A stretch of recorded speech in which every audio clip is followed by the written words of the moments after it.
Okay, and welcome to our last module before the final. If you haven't already done so, please make an appointment with me to go over the final. Again, the final is going to be in Trial Director, and we're going to be sharing screens over Skype. And I'm going to call out exhibits and some on-the-fly video edits, um, and you're going to play them for me. So you're going to have to follow my commands just like you would do in court. So I would focus a lot of your time on practicing those moves. You want to practice doing a call out, again, which is an enlargement, and you want to practice doing some highlighting. So if you want to get fancy, uh, uh, do it with different colored highlights and things of that nature. But there's no secrets and there's no tricks or anything like that. It's basically going to be calling up an exhibit, enlarging a portion of the screen, and doing some highlights as well as some video playback. So um, it's not going to be a really long final, but it would really be good for you to practice, practice, and practice. And that gets us to this week's module, where part of it is practice makes perfect. So before any trial, and this is for every trial, I try to go through my exhibits and practice doing some callouts, because between trials you get a little rusty. And but every trial has unique documents unto itself, and so you want to get familiar with the documents. You want to practice with them. You want to see where can you generate problems and issues, and how do they manifest itself? Because maybe the documents weren't scanned at a real high image, so when you enlarge them, they come out pixelated or something along those lines. You want to become familiar with your documents, so that means you need to practice with them relentlessly. And some legal teams are going to be like, what are you doing? We're not going to court until 2 weeks from now. You sitting down and just doing this several times in preparation for your case is essential to doing a good job in court. So I highly recommend you practice. I recommend you get a room somewhere in your office and set up your equipment. Do it maybe more than once. Practice setting it up. Know how long it's going to take you to set up that equipment. Know how it's going to work in that courtroom as best you can, and practice with it. So it really is one of the keys to success at trial. The other thing is practicing your communication with your attorney that you're working with. So lots of times attorneys walk in and they don't use the language of trials, which is the exhibit number. They come in and they shout out, the memo, or they say the email, or they use some old document ID number. Remember, we went over a lot of this in exhibits, in our exhibits module. But so it's really essential that you practice with your attorney how they're going to communicate with you. What do they mean when they say call out? How do they tell you and instruct you how to do a highlight? You need to practice that with your attorney. That is an essential skill, or you two are going to look like a bunch of fools up there in front of everybody as you work out your communication problems in open court. One way to do this practice is as they are doing their outlines for witness prep, you should probably get a little conference room and practice the outline. It's my practice to do that for every single witness, and opening as well. We go through opening and closing. So we go through the attorney outline. It gives me a chance to QC any exhibits that they might have in there. Getting that outline and being able to follow along is great. And that brings up another point, in that attorney outlines are typically pretty bad in terms of how they describe where they're going in navigating the documents for their trial. So I highly recommend that legal teams, first of all, make outlines that are bigger so that someone can read it, like the attorney from the podium, not little text, right?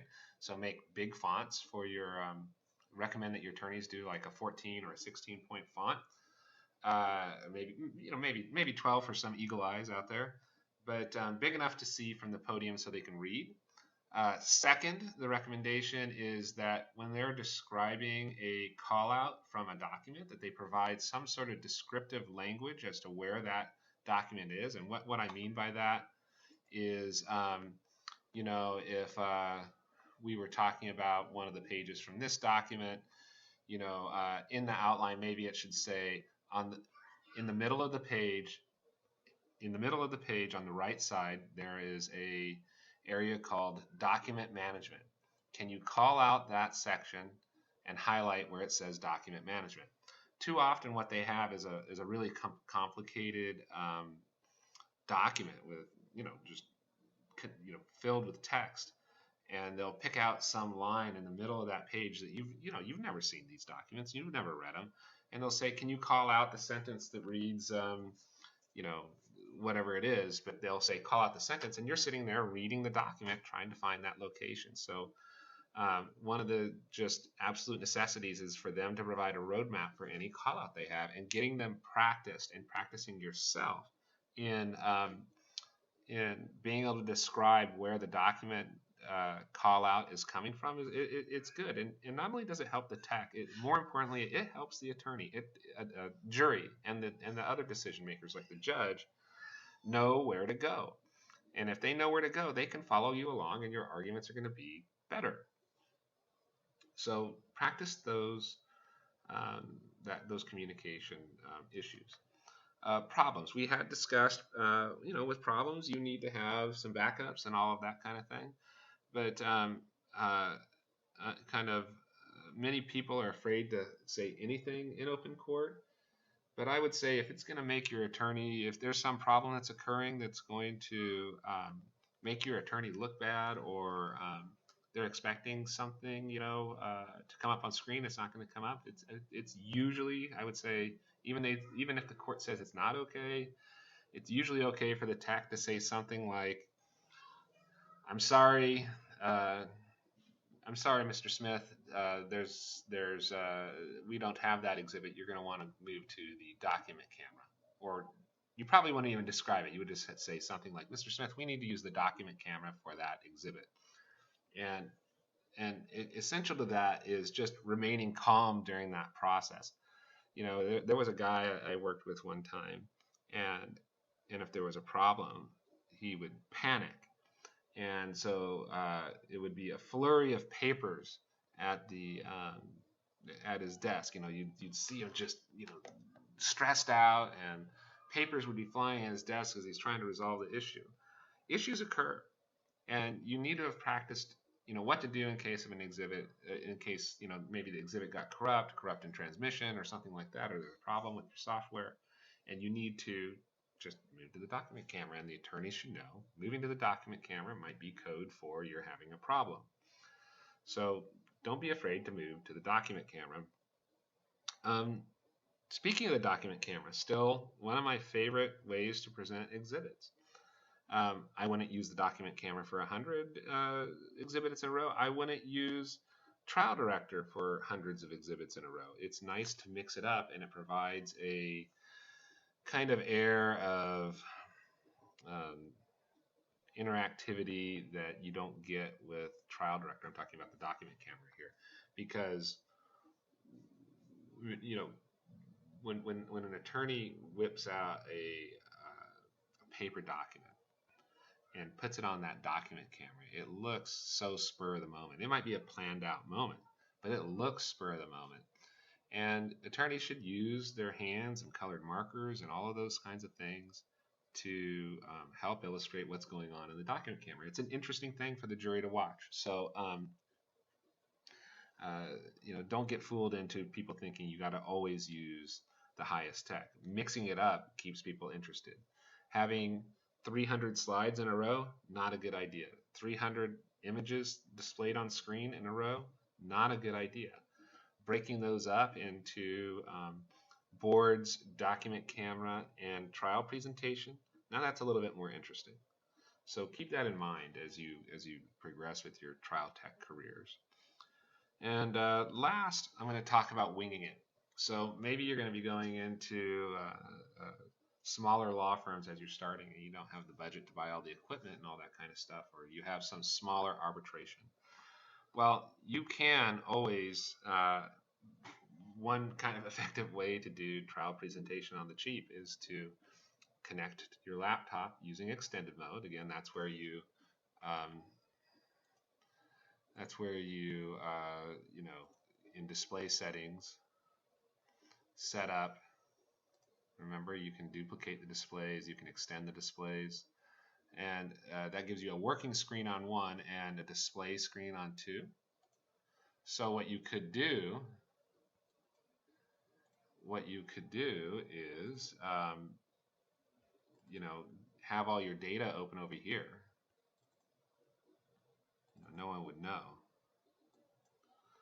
And what you could do is click on something here and bring it over to the other side of the screen and present it just using the magnifying tools. If you had Adobe PDF, you know, you have some options here. You know, this is okay. This would be okay in an arbitration or in an emergency or something like that, where someone throws a bunch of PDFs at you the last second, and you need to do some kind of trial presentation on a fly. You know, so you can do these things. You know, it's not too bad. So you always have that. So that's kind of oops, that's kind of it for legal team communication and and for the class. So I wanted to thank all of you for sticking it out with me throughout the semester. This was my first time teaching, and I appreciated the opportunity to do so. If you have questions throughout your legal careers, I would encourage you to give me a call or shoot me an email if you have a question. I'm happy to answer them. It's no big deal.